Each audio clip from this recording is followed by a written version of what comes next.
Olá, estamos começando mais saudável. Muito obrigada pela sua audiência. O primeiro mês do ano é sempre marcado pelo recomeço, pela renovação de planos e um deles é cuidar melhor de si. A campanha Janeiro Branco foi criada para incentivar e conscientizar todo mundo sobre a importância de investir na nossa saúde mental. No programa de hoje, vamos falar sobre isso. Precisamos incentivar cada vez mais as pessoas a procurarem ajuda, seja para identificar algum tipo de transtorno psiquiátrico ou quando vive um momento difícil. Ninguém precisa ter vergonha de buscar apoio de profissionais da psicologia ou psiquiatria. E a gente começa o programa revendo uma entrevista que foi realizada em agosto do ano passado com a psicóloga Roberta Bola sobre a importância de identificar os nossos mecanismos de defesa e saber como enfrentar os problemas. E é o enfrentamento. O enfrentamento, ele é um recurso psicológico, mas vale lembrar aqui que ele é mais um dos diversos mecanismos de defesa que o nosso aparelho psíquico tem. Esse conceito de mecanismo de defesa é trazido lá atrás, né, por Freud, e várias vertentes da psicologia fazem uso dessa denominação. O importante é perceber que o enfrentamento, ele serve para identificar, aceitar e buscar a solução de problemas. Como é que se constitui o enfrentamento? A partir dos modelos que os pais nos passam e de como a gente é exigido a reagir perante as situações, a gente vai constituindo essa resistência, digamos assim.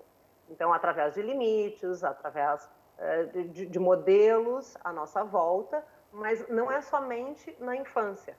Esse é um recurso que também pode ser incorporado mais adiante com a maturidade, porque as experiências vividas vão dando subsídio para enfrentar situações de conflito. É claro que quanto mais rico é esse recurso dentro de nós, menos doloroso é o processo de adaptação. Assim, o enfrentamento está diretamente associado a necessidade de adaptação, que sempre foi algo fundamental na nossa espécie. E cada um de nós tem as suas características para enfrentar isso, né? Os seus recursos. Qual é a importância da gente observar isso e buscar melhorar de alguma forma para que a gente...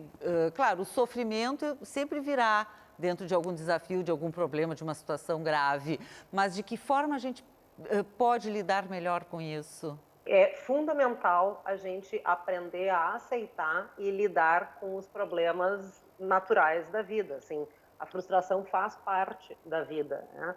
Então, é importante que a gente aceite e não negue os problemas. Negar os problemas é que é patológico. Aceitar e enfrentar é um trabalho consistente, e aí eu sempre coloco, assim, esse trabalho consistente é o trabalho da psicoterapia, e que um profissional habilitado vai ajudar a pessoa a conduzir a caminho da evolução.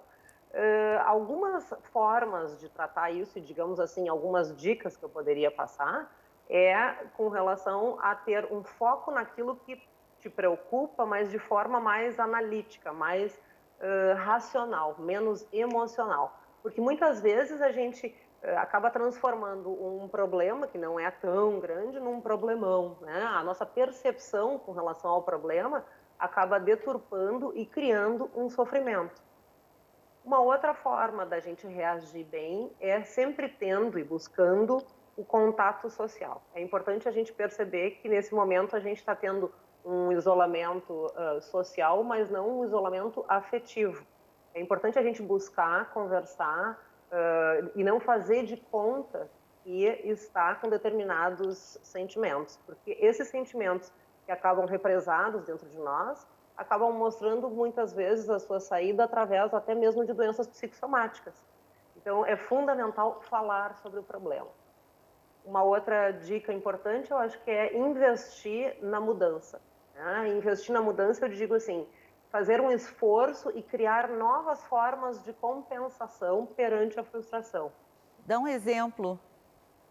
A gente está percebendo assim, ó, que as pessoas, especialmente nesse período de pandemia, estão comendo muito. Isso é um exemplo. Então a pessoa tá frustrada, não está sabendo como lidar com a situação, está em casa muito mais tempo, muitas vezes um tempo ocioso, e acaba buscando, por exemplo, na comida ou na bebida, uma forma de satisfação para poder equilibrar. Bom, se eu comer tudo que eu tenho na geladeira, eu não vou resolver o problema. Então, eu preciso também aceitar um pouco dessa frustração e conseguir lidar com a situação. Então, não é fácil e é importante falar dessas angústias. Tem uma outra coisa que eu acho muito importante, é que eu chamo a lei do 1/3. Né? Quem é meu paciente que está assistindo aí, com certeza já deve ter escutado. A lei do 1/3 é o seguinte: a gente depende da gente, digamos, 1/3 para resolver o problema, muitas vezes o outro 1/3 depende dos outros, nem tudo depende de nós, e o outro 1/3 às vezes é da sorte, do acaso. As situações elas não estão totalmente ao meu controle, tanto quanto eu gostaria. Na verdade, a gente controla bem menos coisas na vida do que a gente gostaria, não é verdade? É verdade. Pois, então, nós estavas falando, dando esse exemplo, né, das pessoas que estão comendo mais nesse período que vivemos agora. E quais são os outros sintomas também? Porque isso seria um sintoma de que a gente não está conseguindo enfrentar, de certa forma, os problemas. Quais seriam os outros? Os sintomas eles são muito parecidos com os sintomas de uma dinâmica mais depressiva, digamos assim. O que seria, né, desse déficit na percepção que as pessoas têm da habilidade de resolver os seus problemas. Então a pessoa acha que eu não vou conseguir resistir a isso. E aí o que aparece?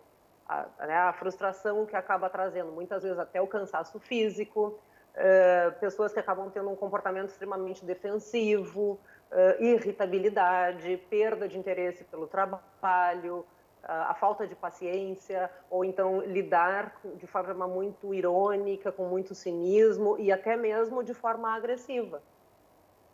Bom, de qualquer maneira, é importante e a gente está sempre desenvolvendo, e isso não é, como é que é? Não é estanque, né? Ele está sempre em movimento. Então, é importante a gente buscar cada vez mais os nossos recursos para enfrentar os problemas no dia a dia. E, às vezes, o apoio de uma terapia, de uma busca de uma ajuda, facilita esse caminho, não é mesmo?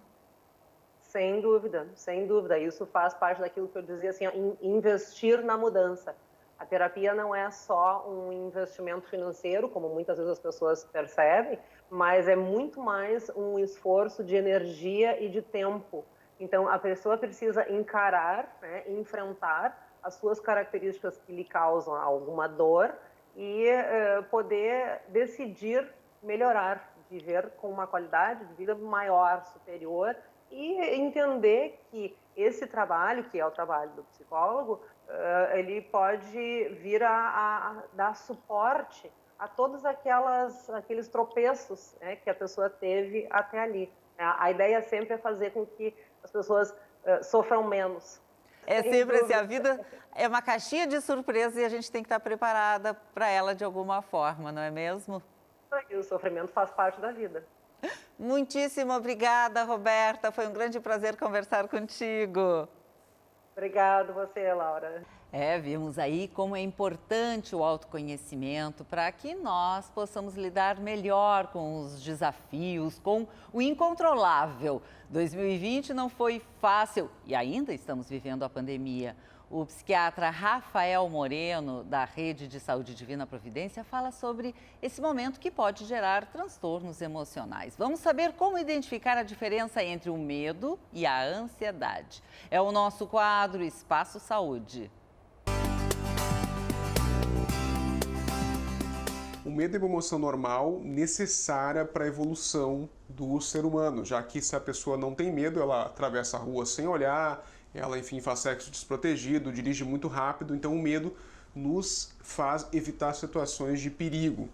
A ansiedade, por sua vez, é uma sensação subjetiva de medo. Às vezes a gente não sabe exatamente do que é o medo, o que está gerando a ansiedade, mas aquela sensação de estar aflito, nervoso, o coração disparando, a respiração mais ofegante, a ansiedade, essa sensação subjetiva de medo e muitas vezes sim está associada a preocupações que a pessoa acaba tendo a nível de pensamento, são ideias que ficam, e se acontecer isso, se acontecer aquilo, a pessoa fica fixa naquilo, preocupada demais. O que aconteceu com a pandemia? E já aconteceu isso com outras epidemias através de estudo, é que principalmente no início da pandemia, as pessoas pelas incertezas, a pessoa não conhece o vírus ainda, não sabe o que vai acontecer, quem é a população de risco, o que vai acontecer, até quando vai acontecer isso, as pessoas acabam ficando extremamente ansiosas. Então a ansiedade basal da população aumenta e obviamente quem é propenso acaba desenvolvendo transtornos de ansiedade. O transtorno de ansiedade que eu mais estou vendo na prática clínica é o transtorno de pânico. Então são pessoas que previamente já eram mais ansiosas e de uma hora para outra passam a ter crises de pânico que são caracterizadas por coração disparar, náuseas, desconforto abdominal, um nó na garganta, a pessoa acha que está morrendo, a pessoa, estou com coronavírus, vou correndo para o hospital. Então esses sintomas, em geral corporais, que simulam doenças corporais, em geral estão associados a pânico e é o que eu estou vendo na prática. Ainda não tem estudo ainda claro para mostrar se o pânico está acontecendo ou mais ou não durante a pandemia. O grande problema da gente não tratar os transtornos de ansiedade é que se a gente não trata pode evoluir muitas vezes para um transtorno depressivo e quem sabe até também para coisas mais graves como a ideação suicida, por exemplo. Então a importância do indivíduo que está sentindo esses sintomas que eu estou falando, procure um profissional de saúde, preferencialmente um profissional de saúde mental, um psiquiatra, psicólogo, para ele poder te orientar e ajudar. Muito obrigada. E a gente sabe também que fazer exercício é sempre um grande aliado para a nossa saúde física e mental. Por isso, eu chamo agora a Carol Martins, profissional de educação física e personal trainer. Ela sempre traz boas dicas para a gente entrar na linha e se exercitar. Os exercícios, dependendo da sua característica, têm um horário que é mais adequado para serem feitos. Então, exercícios aeróbicos, como por exemplo a caminhada, a corrida, andar de bicicleta ou aulas de ginástica, são mais interessantes de serem feitos durante o dia, pela descarga adrenérgica que essa modalidade proporciona e que pode dificultar o sono para algumas pessoas. O trabalho de força ele pode ser feito em qualquer horário do dia. No entanto, tem pessoas que relatam ter menos força no período da manhã. Isso pode estar associado ao despertar e também à alimentação. Então, quanto menos refeições eu fizer durante o dia, menos energia eu posso ter disponível para aquela atividade.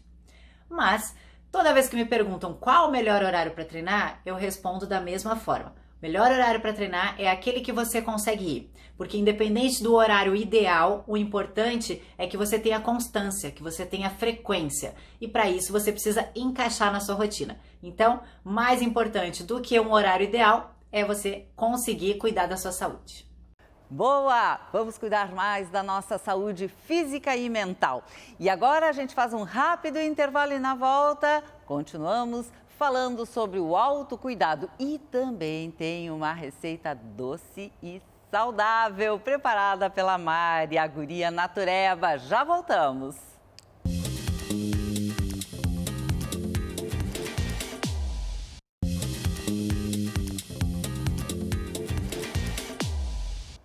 Estamos de volta e agora eu proponho que você possa curtir um momento relax.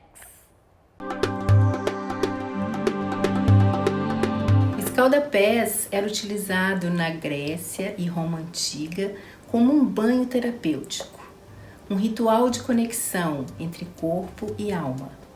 Mas hoje ele é utilizado como um carinho para os pés, com alívio de dores nas pernas, tensão muscular, cansaço. Um escalda-pés nos traz muitos benefícios para a nossa saúde psicológica, porque promove o alívio do estresse, nervosismo. Se você tem problemas de insônia, é maravilhoso. E além de tudo, promove um grande relaxamento. E para fazer um escalda-pés bem simples na sua casa, eu vou te dar uma receitinha básica. Você só vai precisar de uma bacia, água quente, água fria para temperar, sal grosso de preferência sem iodo, sais de magnésio e flores aromáticas secas, como por exemplo camomila, flor de alfazema, flor de cardamomo. E para finalizar, coloque algumas pétalas de flores frescas que você tiver em casa. Pode ser rosas, gerânio, o que você quiser, para dar aquele charme. E aproveite seu momento.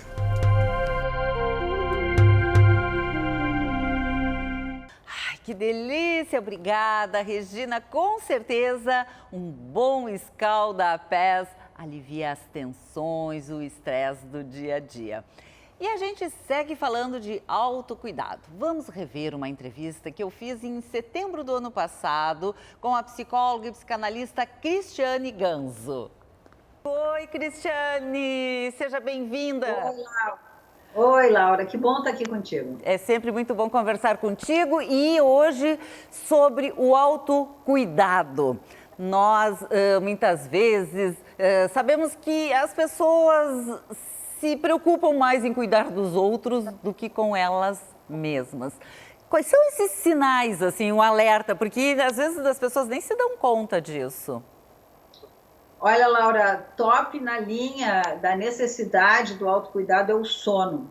Quando a gente começa a ter um sono muito entrecortado, acordar muitas vezes durante a noite e despertar cansado, sem aquela vontade de acordar, é sinal de que a gente está entrando num estresse. A gente tem também outros sintomas que são da ordem, por exemplo, da alimentação.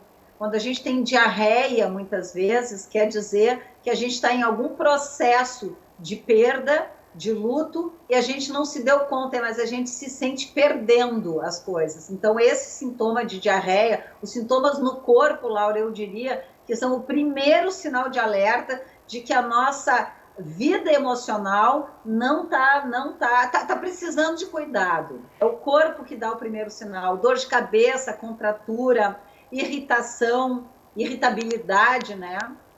O SOS Emocional, eu adorei, é o curso que tu estás ministrando online. É perfeito esse nome, aí é o momento de buscar uma ajuda, que muitas pessoas demoram para isso, ou tem até preconceito. Laura, a gente escreveu o GAI, o Guia, é um e-book, o Guia de Alfabetização Emocional, exatamente nessa ideia de que o SOS é um pedido de auxílio, mas quem vai se salvar é o próprio sujeito, com as ferramentas de curação, da cura pela ação. A gente entende, Laura, que não há possibilidade de uma vida saudável se o sujeito não cuidar bem de si. Se a pessoa delegar esse cuidado para os outros, esse é o início de um relacionamento com relação à sua saúde de naufrágio. E de que forma a gente, então, pode fazer esse autoconhecimento, esse autocuidado? Existem várias abordagens, a psicanálise, terapia comportamental, cognitiva comportamental. Tens um método esse que, ao longo dos teus mais de 35 anos de trabalho voltado para a saúde emocional, que é o método Curação. De que forma? Explica um pouquinho para a gente. O método Curação, Laura, é uma colcha de retalhos de toda a minha trajetória. Eu venho da psicanálise, mas ele tem um ingrediente que é muito importante, que é da ação. Então, é o curar pela ação. O curar tem a ver com se expor, com refletir, com se oferecer, com conversar, com deixar com que as intempéries, os dias, o sol, o calor, a chuva, interajam conosco, ou seja, que a gente viva a vida se expondo, se oferecendo, conversando sobre o que nós sentimos. E nesse sentido, em especial agora, com esse isolamento físico, o online cresceu muito. Então, eu diria que a cura de nós, de cada dia, tem se dado, é necessário que a gente dê uma atenção amorosa para nós e que a gente se valha, Laura, dos instrumentos que nós temos aí, que no momento é a internet, ajudando largamente, como vocês estão fazendo agora aqui no programa. E nem todo mundo está tão preocupado com a sua saúde emocional. Muitas vezes as pessoas são tão preocupadas com outras questões. Por que é tão importante? Olha, Laura, eu diria que é muito importante para o convívio. Às vezes, a pessoa não está importada com a saúde emocional porque ela está imbuída de salvar os outros ou de coisas muito materiais, de coisas muito concretas. Só que a saúde emocional é a base de tudo. Não adianta a gente ter conquistado coisas materiais se a gente não é capaz de ter um cuidado consigo e, portanto, com os outros. Então, muitas vezes, Laura, quem acusa que a saúde do outro não está bem é quem está sofrendo essa má companhia. Porque uma pessoa que não cuida bem de si não é uma boa companhia.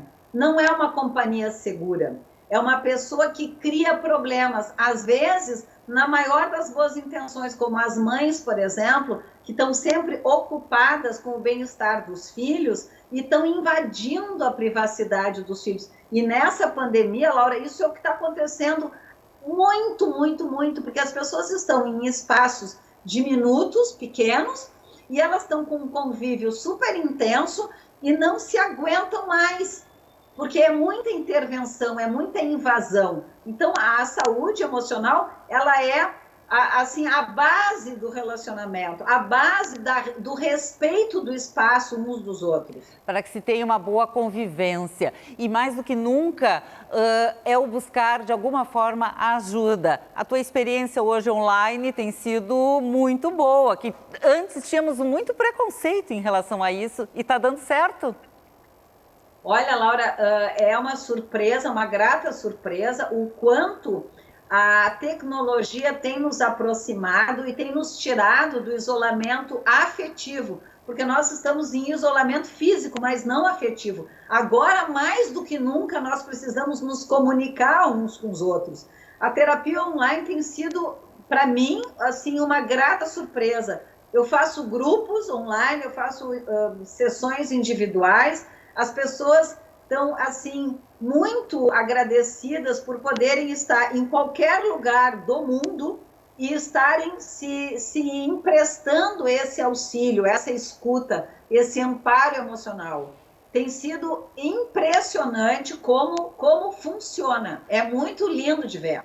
Muitíssimo obrigada, foi um grande prazer e é sempre muito bom conversar contigo.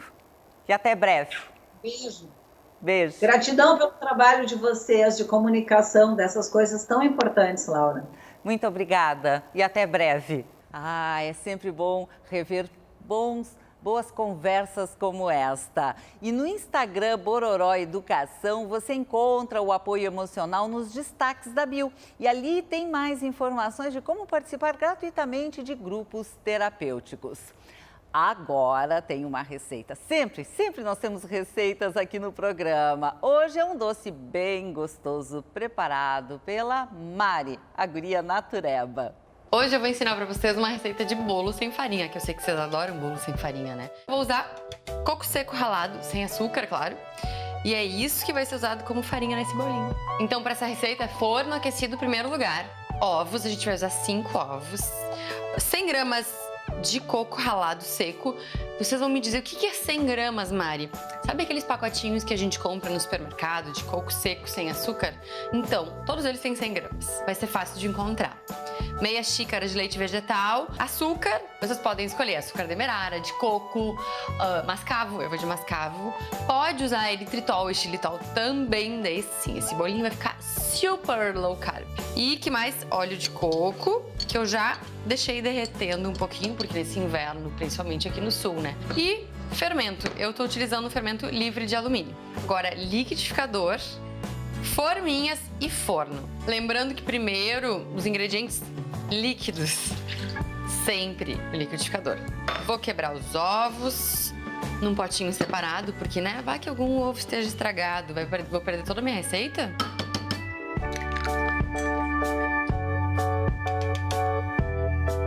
Quinto ovo no liquidificador. Já vou colocar o óleo de coco, 2 colheres de sopa de óleo de coco.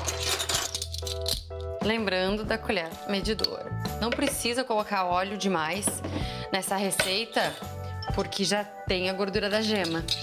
Coco ralado e o açúcar, meia xícara. Agora é só bater. Lembrando que o fermento vai no final, não vai bater toda a receita no liquidificador com o fermento. Dica: bater bem para que esse coco ralado se transforme em farinha aqui dentro do liquidificador. Tudo batido no liquidificador. Agora eu vou colocar o fermento, misturar com a ajuda da colher, da espátula. Muito bom usar a espátula na cozinha, porque ajuda a gente a conter o desperdício. Normalmente, muito da receita vai ficar no liquidificador se a gente bater e não tiver uma espátula assim para ajudar a raspar. Aqui no sul a gente chama de lambe-lambe. E a gente vai colocar em forminhas de silicone. Por ela ser muito maleável, colocar dentro de uma forma firme. E agora, só adicionar a massa. O segredinho desse bolo é o seguinte: o forno tem que estar quente e no momento que a gente terminar de colocar nas forminhas, já tem que levar para assar. Não é para deixar aqui a forma descansando enquanto pensa o que vai fazer. Por que isso? Porque como não tem uma farinha fina para dar liga nos ingredientes e tem muito ovo, esse ovo pode vir a separar do coco ralado. Por isso, bater no liquidificador para ajudar a incorporar e colocar para assar já!